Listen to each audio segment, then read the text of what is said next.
que era o conjunto de observações que nós usamos no ajustamento da rede sobre o plano cartográfico. As equações são equações lineares, resultam da linearização, portanto resultam de equações de rumos e de comprimentos, e no caso particular das direções, essa equação resulta uma variável adicional que é o rumo de orientação do giro. Portanto, as direções são feitas com a referência do zero apontar para um ponto qualquer, não orientado, e portanto é necessário, para levantar a determinação dessa relação, é necessário incluir aqui o rumo de orientação desse giro, ou seja, o rumo do zero, do giro que dá origem à direção. Se optássemos por uma equação de ângulos, aí esta variável cancelava e, portanto, é uma outra vantagem de utilizar os ângulos. Vamos ter um problema com este parâmetro, porque ele aumenta o número de incógnitas no sistema. Portanto, se nós tivermos, imaginemos sem uma rede com 100 pontos, cada ponto contribui com 2 coordenadas, 2 incógnitas, portanto teríamos 200, e fazendo um giro de horizonte em cada uma destas estações teríamos mais 100 rumos de orientação, ou seja, passaríamos para 300 incógnitas. Portanto, isso obviamente aumenta. Mas contudo existem técnicas que nos permitem, como vamos ver mais à frente, e algumas que vocês já deram na cadeira de ajustamento de observações, existem técnicas para podermos resolver o sistema sem termos que calcular estas variáveis que nós vamos designá-las de inúteis. E portanto à parte era apenas só para comparar entre a equação de direção azimutal ou a utilização de um ângulo. Contudo, nós já vimos que a questão de utilizar ângulos obriga que a matriz peso não resulte completamente diagonal, e portanto ela é uma diagonal por blocos, porque obriga a que se inclua a correlação dos ângulos que são justapostos, uma vez que 2 ângulos justapostos têm uma direção que é comum e portanto estabelece uma relação de dependência de um relativamente ao outro. A simplicidade deste processamento sobre o plano cartográfico é o formalismo, não é? Portanto, nós temos aqui coeficientes que são fáceis de determinar, resulta simplesmente do cosseno, dos senos e cossenos e da distância, e portanto são relativamente simples, com uma facilidade de cálculo, e todos estes coeficientes têm que ser determinados, calculados com base na resolução do problema inverso, ou seja, a partir de coordenadas previamente calculadas, são coordenadas aproximadas, são calculados os rumos e as distâncias entre qualquer dois pontos, entre o ponto de estação e o ponto observado, para estabelecer o que obriga que tenha que haver o tal encadeamento geodésico que nos dá o cálculo prévio da rede com coordenadas aproximadas. O problema vai existir na mesma, quer o ajustamento seja feito sobre o elipsoide, quer seja feito no espaço, o ajustamento de equações obriga sempre a ter uma solução aproximada, e essa solução do ponto de vista analítico, matemático, é o tal ponto em torno do qual se faz o desenvolvimento em série de telas. Sobre o elipsoide, podemos também considerar as 3 observações, o azimuth. Portanto, em vez de termos o rumo, temos o azimuth sobre o elipsoide, a direção azimutal e o comprimento devidamente reduzidos ao elipsoide. Relativamente ao ajustamento no plano cartográfico, as únicas reduções que não são aplicadas são as reduções à cartografia, né? Correções de redução cartográfica, como a tangente de corda, a convergência dos meridianos e o fator de escala do comprimento do elipsoide para o plano cartográfico. Como parâmetros principais, as correções às coordenadas, uma vez que estamos sobre elipsoide, as coordenadas são as coordenadas de latitude e longitude, portanto estamos a falar aqui num ajustamento bidimensional, ok? Está bem? Na mesma chamamos de forma, digamos, abusiva, o ajustamento planimétrico sobre a superfície do elipsoide. Portanto, neste modelo não está incluído a componente altimétrica, podemos incluí-la, mais à frente havemos falar nela. Portanto, isso leva-nos à tal separação da geodesia bidimensional e unidimensional. A geodesia bidimensional é aquela que nos dá uma solução de coordenadas planimétricas, M's e P's, né, no plano cartográfico, ou latitudes e longitudes sobre o elipsoide, e a geodesia unidimensional é aquela que trata de forma separada, porque os sistemas são independentes, matematicamente eles são independentes, que trata de forma separada a altimetria. Utilizando o nivelamento trigonométrico para os marcos geodésicos, também, que é diferente do tal nivelamento de alta pressão, o nivelamento geodésico sobre as marcas de nivelamento da rede de nivelamento, que é uma rede própria. A rede de nivelamento é uma rede própria de alta precisão e ela está separada da altimetria da rede geodésica. A rede geodésica é solucionada através da trigonometria do nivelamento trigonométrico, com observação de distâncias zenitais, e esse modelo matemático é tratado à parte, era tratado à parte em termos clássicos, por uma simples razão, porque o modelo matemático é independente do modelo matemático do ajustamento bidimensional. Contudo, ele pode ser junto no modelo matemático composto e obter uma solução tridimensional com a latitude, longitude e altitude. Portanto, os parâmetros aqui são as coordenadas latitude e longitude, o que quer dizer que na equação diferencial, neste delta, no tal vetor de parâmetros de correções às coordenadas, o que aparece é a correção à latitude e a correção à longitude. E, portanto, nós vamos ter aqui componentes cujas unidades vão ser unidades angulares e não unidades de comprimento, como era o caso do ajustamento sobre o plano cartográfico. A métrica, digamos, e a dedução dos coeficientes do sistema de equações lineares é um bocadinho mais complicado. Tem que recorrer, vamos na mesma recorrer, digamos, à trigonometria plana, mas a dedução das derivadas parte deste triângulo infinitesimal. O que nós temos aqui nesta imagem é o seguinte: nós temos o meridiano do ponto visado, portanto, isto é o ponto visado, aqui é o ponto de estação. Portanto, temos aqui o meridiano geodésico no ponto de estação, os dois convergem para o Polo Norte e depois cruzam algures aqui o Equador e convergem novamente para o Polo Sul. E, portanto, isto são tudo arcos. Okay? Temos aqui a geodésica, a linha geodésica, aqui o ponto de estação, o ponto visado, e agora o que nós criamos é aqui um triângulo infinitesimal resultante de uma variação infinitesimal do azimuth. Portanto, se nós tivermos uma variação infinitesimal do azimuth, que vai corresponder do ponto de vista analítico à derivada do azimuth relativamente, ele vai provocar uma alteração em latitude e vai provocar em longitude, porque nós vai provocar também um deslocamento em longitude. Mas neste caso, este triângulo aqui, temos aqui um triângulo que é retângulo e pode ser tratado como plano, porque ele está numa área muito pequena, reduzida, ele é um triângulo infinitesimal e, portanto, podemos considerar que localmente a superfície do elipsoide é um plano e, portanto, funciona aqui o triângulo. O que ele permite é deduzir as derivadas das observações, neste caso o azimuth, relativamente à latitude e à longitude e ao comprimento. Portanto, uma variação de azimuth causou aqui uma variação de comprimento, okay?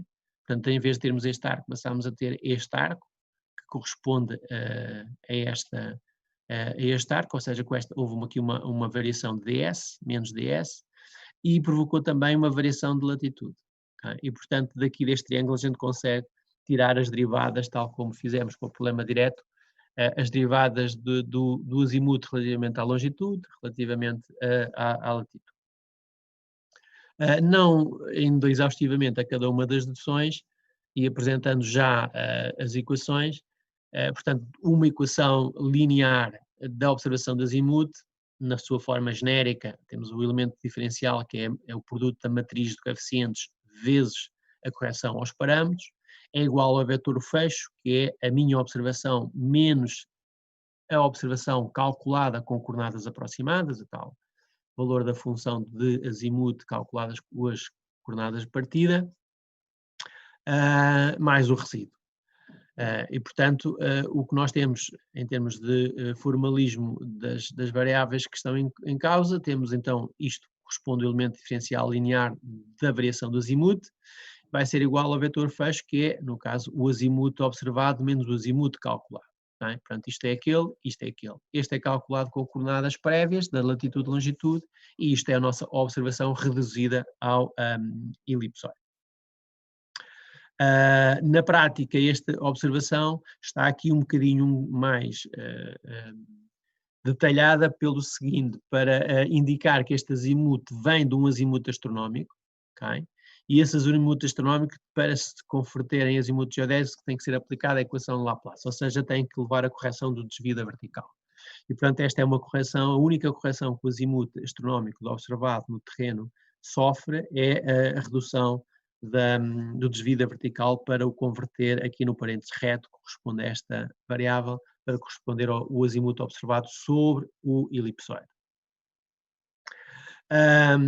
E aqui, no primeiro membro da equação, temos então o tal elemento diferencial linear, que corresponde aos elementos da matriz A, que são os coeficientes. Portanto, estes elementos aqui correspondem a esta matriz, e depois temos aqui as correções às coordenadas do ponto de estação dφe e dλe e do ponto visado dφv dλv. E estes são elementos do vetor correção aos parâmetros.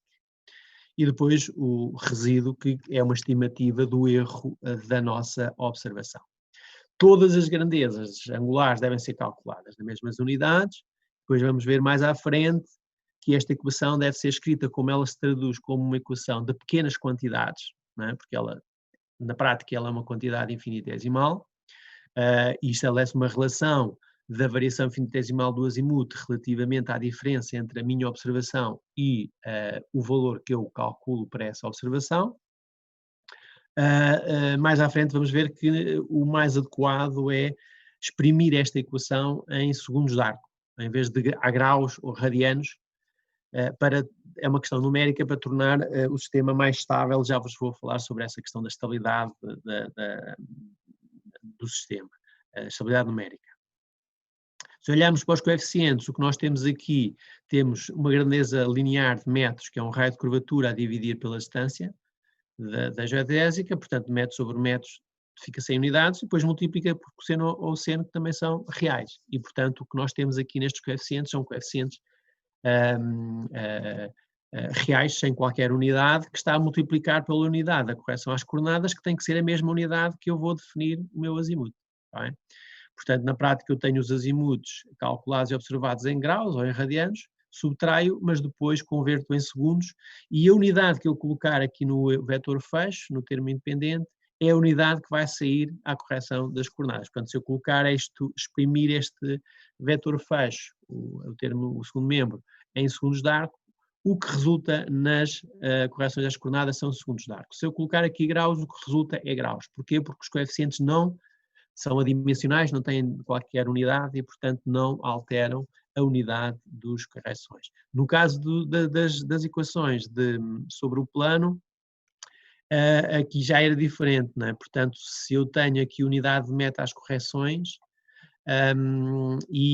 neste caso era uma equação de rumo, e portanto eu exprimindo isto em radianos, eu vou ter que este coeficiente vai ter que ser o inverso do metro, não é? Portanto eu tenho um real a dividir por metro, fica metro menos 1, a multiplicar por metro dá a dimensional, e portanto dá-me aqui uma dimensão. Neste caso significa que este vetor fecho tinha que ser expresso em radianos sem unidades, portanto nem ser em graus, porque senão eu tinha que pôr aqui mais um fator de conversão. E portanto isto define a equação do azimuth. Para o caso da equação de direção azimutal, é semelhante, ela corresponde à equação de um azimuth desorientado, o que quer dizer que vai-me aparecer aqui também à semelhança da equação de direção azimutal no plano cartográfico, vai-me aparecer aqui um parâmetro adicional, ou seja, uma correção ao meu azimuth de orientação que está aqui. Este azimuth de orientação será o azimuth do zero do limbro, que me dá a direção, o valor da direção das visadas. e portanto é muito semelhante ao que temos atrás. E da mesma forma o que nós temos aqui, este D não significa distância, significa direção azimutal, D azimutal, e aqui esta direção calculada resulta de quê? Da diferença de dois azimutos, ou seja, o azimuto calculado com as coordenadas prévias, menos um azimuto de orientação do giro, que é uma estimativa inicial a esse valor de azimutos. Portanto, isto que está no parênteses reto corresponde à direção calculada com base na diferença de dois azimutos. E, portanto, aqui também a mesma coisa, esta equação tem que ser expressa, sendo expressa em segundos, o que resulta aqui nas correções também é segundos. Se formos ver em cada uma dos coeficientes, verificamos que todos os coeficientes são adimensionais, não têm dimensão, não têm unidades. Finalmente, a equação dos comprimentos na mesma base, portanto, o elemento diferencial de correção de variação infinitesimal do comprimento é igual a um vetor fecho, que é o valor observado do comprimento menos o valor calculado. Aqui os comprimentos têm que ser reduzidos ao elipsoide, portanto, o comprimento que observa a superfície ele tem que ser projetado ortogonalmente sobre o elipsoide, é um arco da geodésica. Claro que se for um arco, uma geodésica muito pequena, o comprimento da geodésica corresponde basicamente ao comprimento da secção normal. Se forem geodésicas já médias ou grandes, aí tem que haver mesmo redução da secção normal para a geodésica. Portanto, aí há um outro cálculo de correção dos comprimentos no espaço para reduzir à geodésica. Aqui, novamente analisando as unidades das equações, portanto, neste caso temos uma equação cuja unidade é metro, e reparem que já falámos nisso e acho que iremos voltar a falar, que é a função da matriz peso, para além de pesar as observações, ou seja, dar mais peso às observações mais precisas e menos peso às observações menos precisas, ela tem outra função, tem a função de homogeneizar o sistema de equações. Portanto, nós, no caso das direções dos azimutos, nós temos equações escritas em segundos de arco. Aqui tenho equação escrita em metros, porque eu tenho metros menos metro dá metro, portanto o que está aqui no primeiro membro tem que ser metro. Okay? O que quer dizer, se as correções são segundos de arco, isto que está a metro, eu tenho que converter este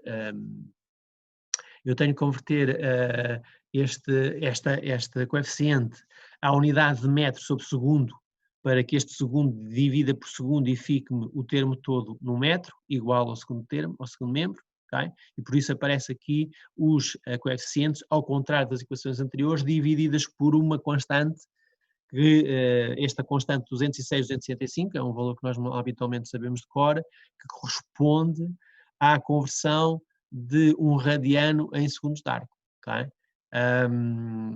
Portanto, se nós fizermos 1 segundo a dividir por 3600 vezes π dividir por 180, vai-nos dar 1 a dividir por este valor. Ou seja, fazendo o inverso, obtemos exatamente este valor. Portanto, é o fator de conversão de radianos para segundo de arco ou de segundo de arco para radianos. Portanto, o inverso, o que está aqui está 1 sobre 206, 265 segundos, dá-me exatamente a conversão de 1 segundo em radianos. E, portanto, ele aparece aqui exatamente para harmonizar a minha equação, para que eu no primeiro membro tenha metros igual ao segundo membro. Portanto, no primeiro membro eu tenho segundos a dividir por segundos, anula, aqui é real, ali é metro, e, portanto, o termo todo dá-me metro.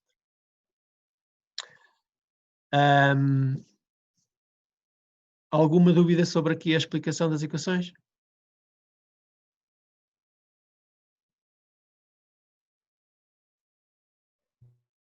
Ok, então, seguindo. Não.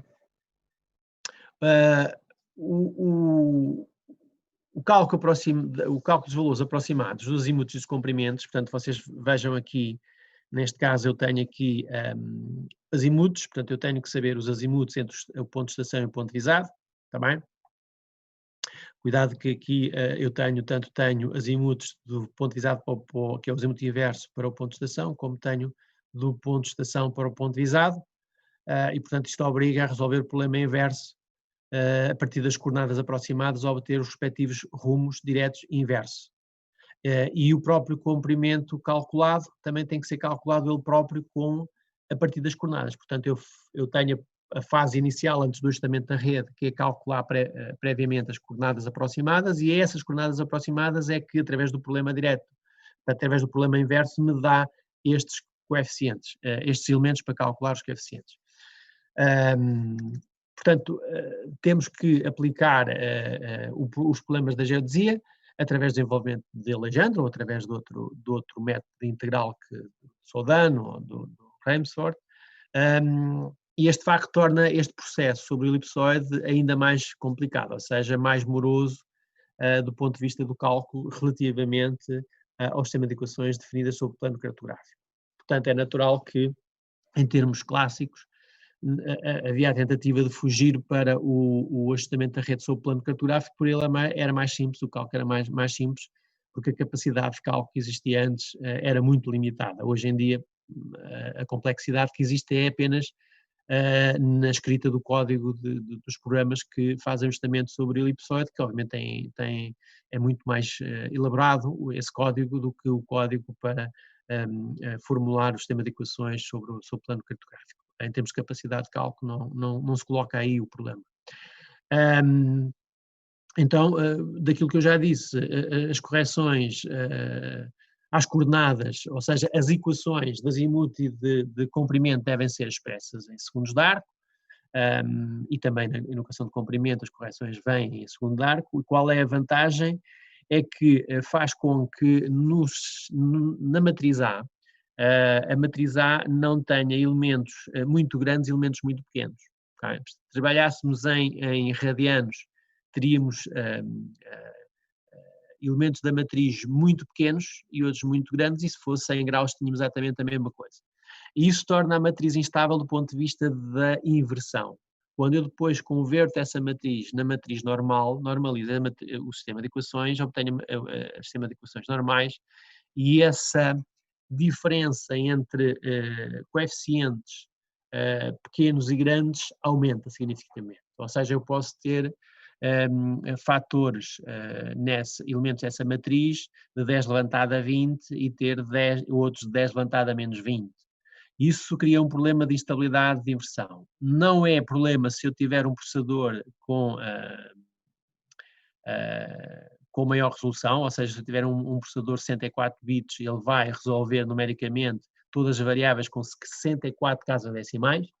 Se eu tiver um com 32 bits, ele resolve com 32 casas decimais. Se eu tiver um computador com 16 bits, ele vai resolver com 16 casas decimais. Tendo essa matriz com elementos muito grandes e muito pequenos, os algoritmos podem resultar numa matriz singular, ou seja, não conseguem inverter a matriz. Então, para estabilizar mais esse sistema, do ponto de vista numérico, adotamos uma unidade que me condense na prática a amplitude dos coeficientes, ou seja, os coeficientes ficam harmonizados, têm valores muito mais próximos uns dos outros do que valores muito...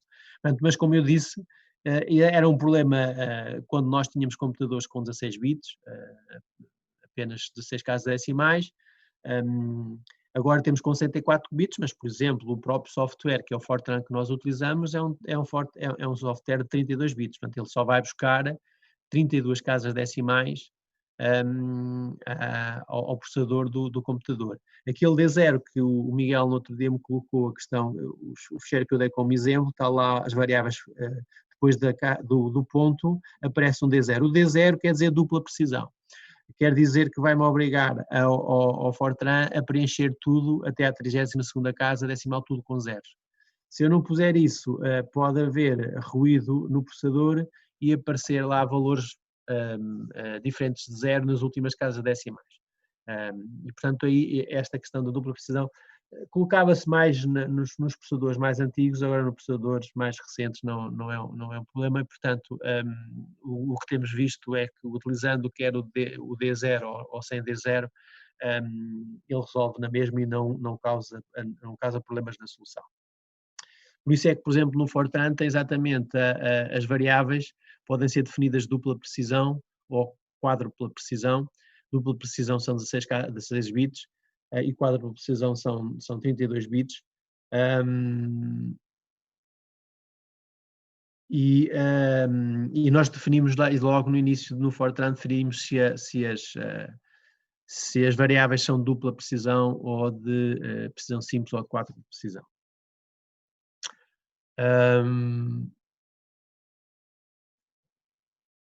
Ok. O formalismo matemático do ajustamento de números quadrados é exatamente a mesma coisa, ou seja, nós tratamos por matrizes, desde que a gente preencha as matrizes com os coeficientes corretos e de forma harmonizada em termos de unidades, não há problema, ele entra no algoritmo de números quadrados, as matrizes estão com a dimensão definida e, portanto, os números quadrados, digamos, o algoritmo é exatamente a mesma coisa, incluindo as estimativas das precisões. É claro que as precisões aqui têm que ser compatibilizadas com as unidades das próprias equações. A única exceção dá-se na parte estocástica, ou seja, o que resulta deste ajustamento sobre elipsoide é uma matriz de variâncias e covariâncias que vem em segundos de arco, okay? A precisão das latitudes e das longitudes. E isso, obviamente, é pouco intuitivo. E poderá haver a necessidade, para uma compreensão mais fácil, de converter essa precisão das coordenadas em metros. E, portanto, isso faz através de uma matriz rotação, através da propagação de variâncias e covariâncias, utilizando esta matriz jacobiana, e, portanto, converte-se as variâncias e covariâncias, a matriz que vem expressa em segundos de arco, que nos dão a precisão das latitudes e longitudes, podemos convertê-las em precisões métricas e, portanto, temos depois, neste caso aqui, DM será por caso eu acho que tenho isto ao contrário, porque a ordem, o Φ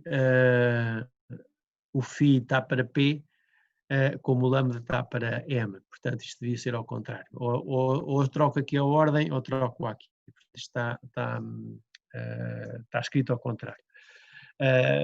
O que está aqui expresso é que eu posso converter essa matriz de variâncias e covariâncias para que seja fácil eu perceber que tenho um determinado erro em metros, escrito em metros, na latitude e na longitude. Portanto, é uma conversão apenas de unidades e faço a transformação utilizando a lei de proporção de variâncias e covariâncias de uma mudança de variável. Portanto, esta matriz jacobiana, que é a matriz de derivadas, resulta da relação entre coordenadas geodésicas em coordenadas planas. Utilizando uma projeção estereoscópica de um plano tangente ao ponto também. Portanto, aqui estaria correto se eu tivesse aqui o N, Northing, e o E, Easting, e que é como os americanos utilizam, ou XY, como os espanhóis utilizam, mas o XY pode-se confundir com coordenadas tridimensionais. É um risco muito grande nós usarmos a letra XY quando estamos a trabalhar com coordenadas planimétricas ou cartográficas. Pode-nos gerar confusão com as coordenadas geodésicas tridimensionais. O assunto que trago agora aqui tem a ver com a resolução numérica. Portanto, nós já falámos como é que se constituem os elementos do sistema de equações, portanto, a matriz, os coeficientes da matriz das equações lineares, os elementos do termo independente do vetor fecho, já vimos a questão da matriz peso, e agora, tendo o sistema de equações normais, como é que vamos obter a resolução? Vimos que a solução passava pela inversão da matriz de equações normais, e vamos ver do ponto de vista numérico, em termos técnicas de resolução dos sistemas, como é que podemos utilizá-las. O que se fazia antes, o que se faz hoje em dia. Portanto, o sistema de equações normais é um sistema quadrado, ou seja, o número de equações é igual ao número de incógnitas, e, portanto, o sistema é um possível e determinado, e as técnicas de resolução basicamente são duas. A primeira era o que se usava em termos clássicos, é um método, digamos, dividido em duas partes.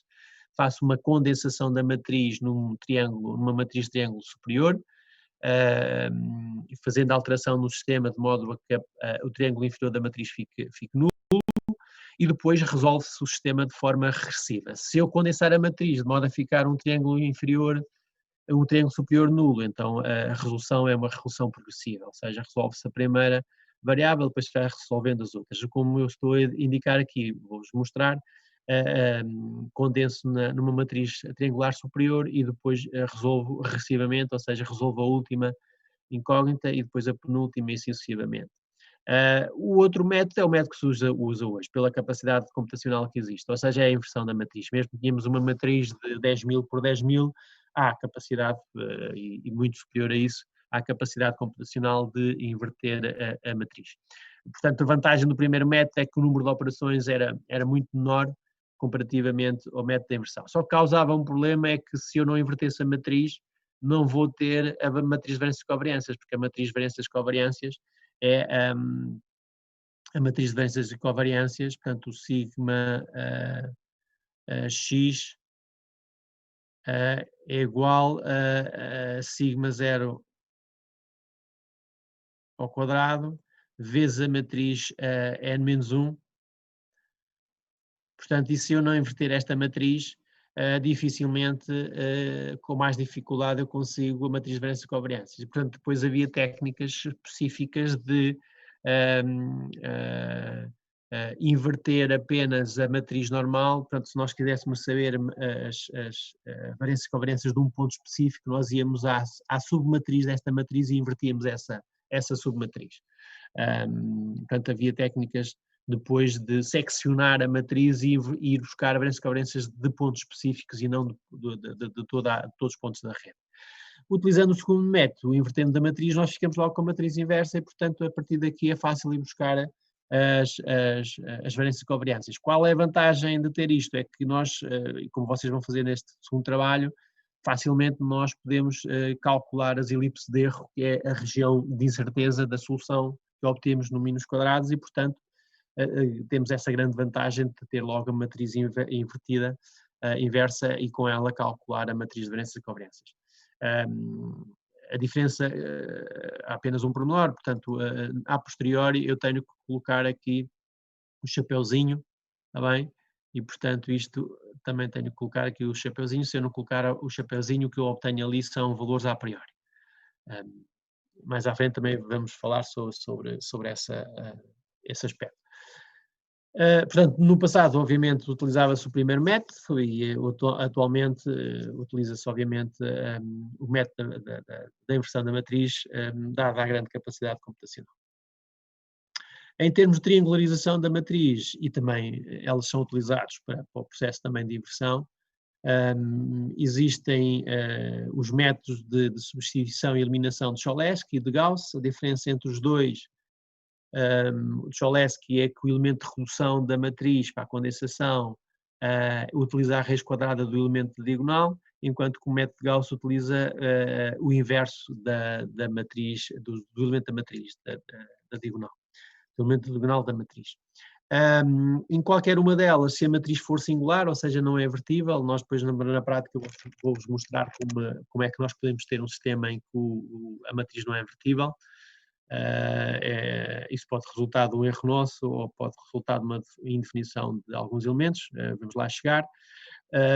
Mas como é que estes métodos nos dizem que a matriz é singular? Se eu utilizar este método, vai-me aparecer na matriz elementos negativos e, portanto, quando eu faço a raiz quadrada de elemento negativo, ele dá-me indefinido. Okay? Neste método vai-me aparecer a inversão de um elemento igual a zero. E, portanto, 1 sobre 0 também é indefinido e o método não resulta. E, portanto, isso é no caso particular das matrizes não invertíveis, são matrizes singulares, em que o próprio método nos pode indicar isso. E o programa que nós temos, vamos fazer uma experiência de, por exemplo, neste primeiro processo de compensação livre, em vez de dar 2 pontos, ou um ponto, o comprimento do azimuth para definir a escala e a translação e a rotação, se dermos apenas um ponto fixo e não dermos comprimentos e azimuths, o sistema fica indeterminado. Porquê? Porque a orientação e a escala da rede não ficam definidas. E não definir a escala e a orientação da rede, a matriz fica singular e, portanto, o algoritmo diz-nos que a matriz é singular. O método que eu utilizo, acho que é o método Cholesky da raiz quadrada, e, portanto, ele logo encontra um elemento negativo da diagonal diz-nos, ele verifica primeiro se existem elementos negativos, se existem elementos negativos, ele diz-nos que a matriz é singular. E, portanto, isso, quando o nosso programa corre e nos diz que a matriz é singular, quer dizer que nós nos esquecemos de definir alguns elementos, os graus de liberdade do sistema da própria rede.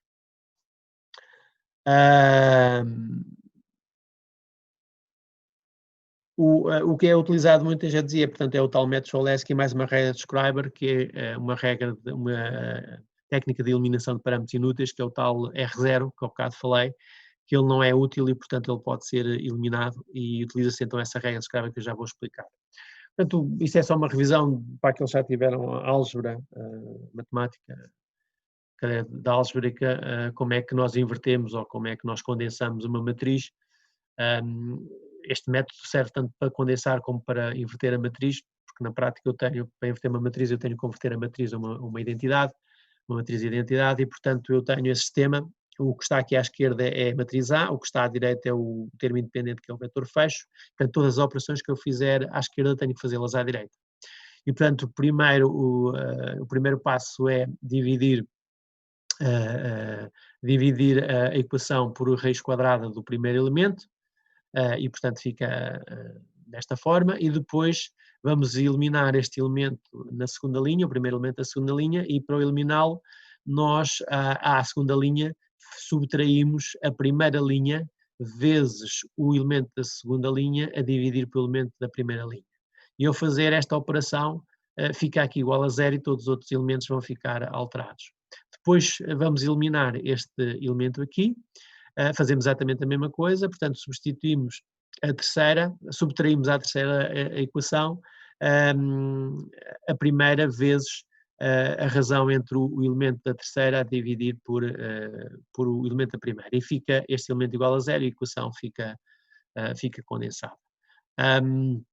Depois, a partir daqui, pegamos nesta submatriz e vamos fazer exatamente a mesma operação, mas para este elemento, vamos eliminar este elemento. Portanto, temos que dividir esta equação pela raiz quadrada deste elemento e depois substituir a terceira equação por esta equação vezes este elemento a dividir por aquele elemento, a raiz quadrada daquele elemento. E eliminamos e a matriz fica triangularizada.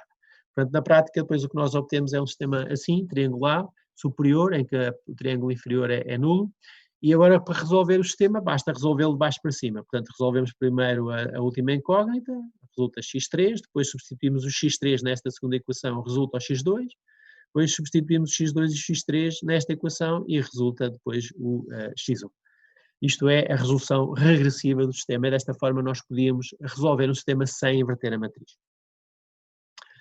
A outra regra que é utilizada, portanto, se a opção for de inversão da matriz, que é o caso do programa que estamos a utilizar, a matriz é invertida utilizando ou a regra de Cholesky ou a regra de Gauss e invertemos a matriz, em que, digamos, o processo de inversão continua, faz a redução e eliminação destes elementos pelo mesmo princípio, e depois transforma-se a matriz numa matriz dividindo pelos elementos da diagonal, fica a identidade, e estas transformações que nós fizemos, esta matriz, se a fizermos à identidade, depois a identidade é convertida na matriz inversa, resulta na matriz inversa. Portanto, a desvantagem de utilizarmos equações de direção é que nessa equação tem lá um parâmetro que não é... ele tem que lá estar, mas que nos é inútil, nós não precisamos dele, estamos fora. Na topografia às vezes é útil este R0 quando nós fazemos uma integração inversa, e é necessário nós preservarmos este, porque a partir daí nós passamos a calcular o rumo de todas as direções, e há operações em que é necessário saber esse R0.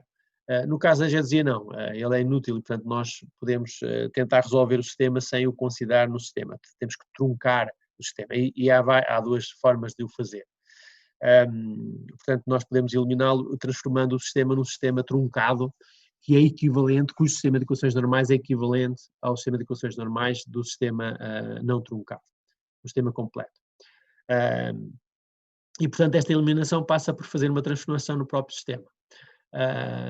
O que ele vai fazer é eliminar todos os rumos da orientação dos giros, tanto as quanto as estações, ou seja, quando eu tenho um giro do horizonte feita numa estação, esse conjunto de equações tem o mesmo R0. Se eu fizer agora o giro do horizonte numa outra estação, eu tenho um grupo de direções que tem o mesmo R0.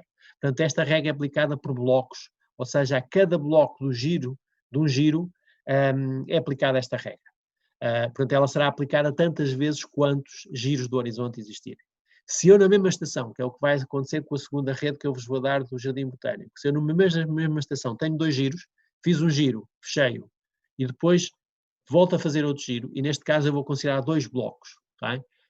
Eu vou ter que calcular 2 R0s, porque eu vou ter um primeiro R0 para o primeiro giro e vou ter um R0 para o segundo giro. Vamos lá chegar, eu hei de falar depois as especificidades no processamento dos dados. Portanto, basicamente o que é que eu tenho? Tenho um sistema de equações em que há uma variável, isto só é válida se esta variável tiver sempre o mesmo coeficiente, que é o caso. Ou seja, o rumo R0 tem sempre coeficiente igual a 1, ou menos 1, agora não me lembro, depende do sinal. Tem sempre o mesmo coeficiente. E, portanto, nessa condição, eu posso transformar este sistema num sistema truncado em que esta coluna desaparece. Ficam apenas estas colunas. A regra é muito simples, é adicionar a este sistema truncado, adicionar-lhe uma equação soma. Ou seja, esta equação é a soma de todas as equações do bloco que têm a mesma variável com o mesmo coeficiente. Em que o peso dessa equação soma corresponde ao simétrico do inverso da soma dos pesos das equações anteriores. Portanto, neste caso, se eu tiver, o caso das direções, todas elas têm peso 1, o peso da equação soma será o simétrico do inverso da soma dos pesos.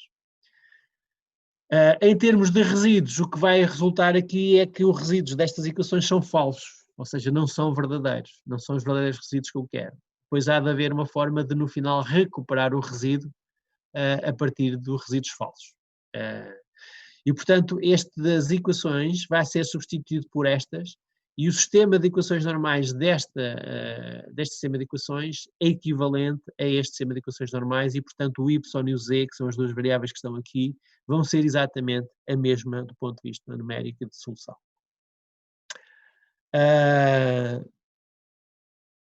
Os resíduos, portanto, são resíduos falsos, que estão aqui designados por μ barra,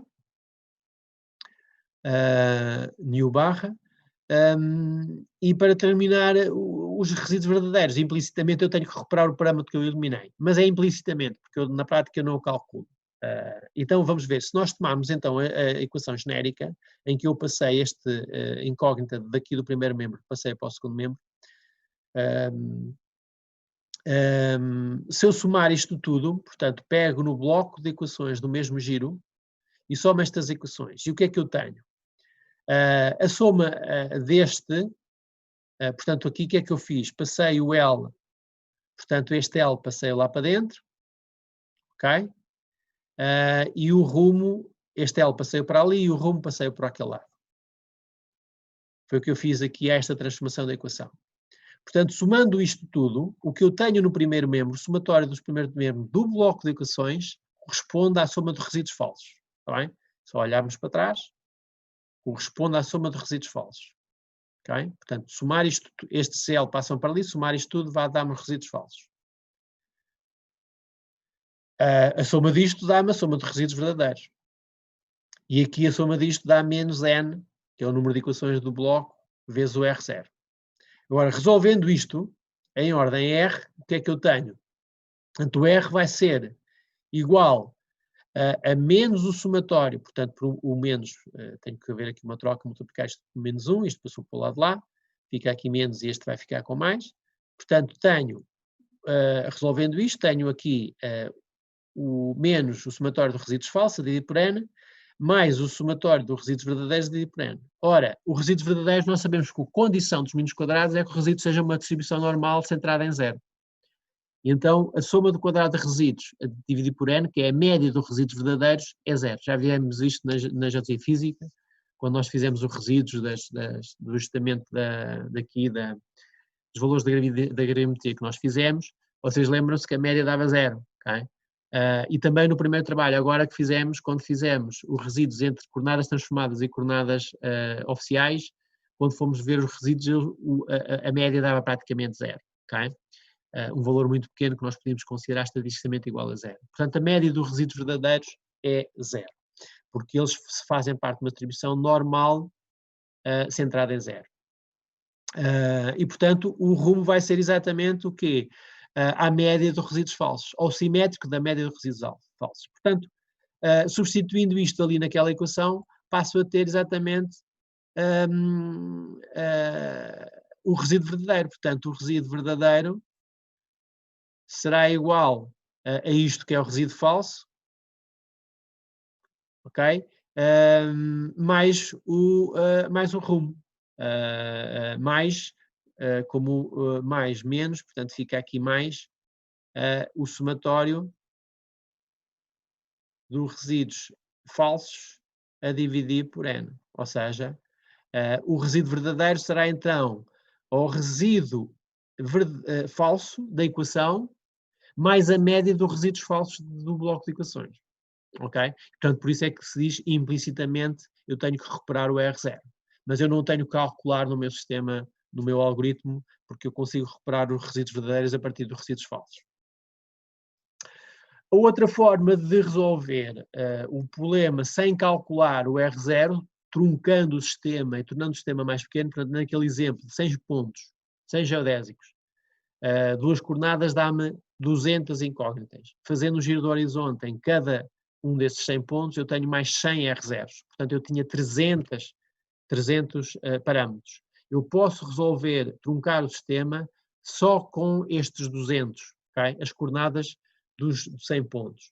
E isso faz-se fazendo esta divisão, portanto, se eu tiver um sistema de equações em que eu tenho dividido aqui em 2 conjuntos de parâmetros, eu posso subdividir o sistema de equações normais e posso resolver o sistema de equações normais só relativamente em relação a um único parâmetro e esqueço o outro. Portanto, há aqui umas contas que se fazem neste sistema de equações em que eu posso determinar uma expressão unicamente só para um dos parâmetros, neste caso, se eu quiser resolvê-lo apenas relativamente ao sigma 2. Eu não tenho que resolver o sistema todo, porque para resolver o sistema todo implica determinar o sigma 1, mas eu posso resolvê-lo apenas com os elementos que aqui estão exclusivamente só para o sigma 2. E, portanto, isso reduz-me significativamente o cálculo quando eu tenho grandes redes com os sistemas de equações com muitos parâmetros, e neste caso parâmetros que não são úteis, portanto eu não preciso de os determinar. Penso que vocês se lembram nesta disciplina da ajustamento de observações, o chamada resolução por blocos. Lembram-se? Equações de parâmetros por blocos? Talvez não. Miguel, Vanessa, lembra-se? Vagamente, sim. Vagamente, ok. Sim, era só uma chamada de atenção, não é? Portanto, ou seja, a regra de Schreiber é uma regra clássica antes de se desenvolver esta álgebra. Portanto, mesmo nas últimas décadas tem havido alguns desenvolvimentos do ponto de vista de soluções matriciais, resolver alguns problemas numéricos e hoje em dia cada vez mais também com a tal área do data science, que é o data mining, né? A mineração dos dados. São técnicas que, na prática, trabalham com grandes quantidades de dados, mas eu quero extrair apenas pouca informação desses dados. E, portanto, eu não tenho que estar a processar todos os dados para extrair aquela informação. E, portanto, hoje em dia, nessa área do processamento de grandes quantidades de dados, no Big Data, aplicam-se técnicas de simplificação e de otimização de cálculo numérico para tornar o processo mais rápido sem ter que passar pelos dados todos. E aqui é um exemplo em que nós temos duas formas de o fazer, reduzindo a quantidade de cálculo que está implícita se eu utilizasse o sistema completo que eu não necessito. Pronto, concluo. Alguma questão que vocês queiram colocar do ponto de vista teórico ou do ajustamento? Eu tinha uma, não é bem dúvida, mas é confirmação do mail que eu mandei ao professor. Sim. Que eu perguntei sobre os D0 eram precisos, mas também perguntei dos pesos. Se calhar não respondi tudo, foi? Não, o professor disse que não era necessário. Eu assumi que era tanto para os pesos como para o D0. Claro. Ou seja, aquilo é para qualquer variável, não é? É para qualquer variável. Porque o programa está definido com dupla precisão. todas as variáveis são dupla precisão, incluindo, por exemplo, os cossenos e senos e as funções também têm uma função específica para dupla precisão. O que quer dizer que o algoritmo vai colocar todas as variáveis com o máximo de casas decimais dentro do software. E para evitar que o processador introduza ruído, pequenos valores diferentes de zero nas 32 casas decimais, a gente força que no caso das constantes esteja tudo a zero. Mas não, sim. Não era isso, está a ver no Dynamo 1, aparece um 1 à frente dos azimuths, que é o peso. Certo. Isso, quando nós fizemos o nosso fecheiro de observações novo, Sim. com as observações do Word, também é preciso pormos um 1 à frente do peso dessa observação. Tem. Portanto, a estrutura do fecheiro de equações é, nós pomos os valores da observação, portanto, os primeiros a informação é a ordem de quem é que observa quem, né? Portanto, o primeiro é o ponto de estação, o segundo é o ponto visado, pomos o valor da observação, no caso do ângulo ou dos rumos, são grau, minuto e segundo, e depois eu tenho que pôr o peso. Nos comprimentos a mesma coisa, nos comprimentos eu ponho ponto de estação, ponto visado, e ponho comprimento, depois tenho que pôr o peso. Nos comprimentos o peso há lá mais uma informação que temos que pôr, que é as coordenadas do ponto de estação por causa de uma correção qualquer. Mas o peso acho que das distâncias é diferente de um no Sim, Dynamo. nesta primeira fase vocês podiam pôr tudo depois podíamos interpretar, mas nós sabemos que em termos práticos o peso o comprimento é sempre mais preciso do que os azimuths ou do que as direções. Portanto, podem lá pôr um peso 10, peso 20, arbitrário, diferente de um, superior. Mais à frente vamos ver como é que calculamos os pesos dos comprimentos, mas neste ajustamento, que é a compensação livre, o objetivo é mostrar que os dois métodos, dois pontos fixos, ou um ponto fixo, um comprimento, um azimuth, são equivalentes, dão resíduos iguais. Okay? Tendo resíduos iguais, isso quer dizer que o sigma zero vai ser o mesmo. Okay? Portanto, ou seja, são dois métodos compatíveis. Do ponto de vista geométrico, essas condições que nós temos que pôr dois pontos fixos, ou um ponto fixo, um comprimento azimuth, tem a ver com a questão dos graus de liberdade da rede. O que é os graus de liberdade da rede? Imaginem que a rede é uma folha de papel que está num plano. Okay? Qual é a liberdade que essa folha de papel tem? Tem a liberdade de translação, tem a liberdade de rotação e tem a liberdade de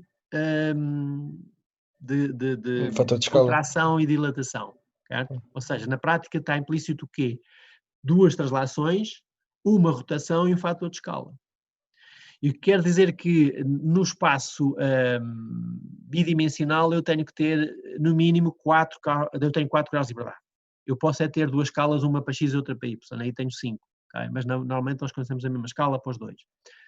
Eu tenho que fixar isso. Se eu tiver um espaço tridimensional, eu terei no limite 9 graus de liberdade, mas no mínimo vou ter 7 graus de liberdade, considerando que a escala em x, y, z é a mesma. Tá?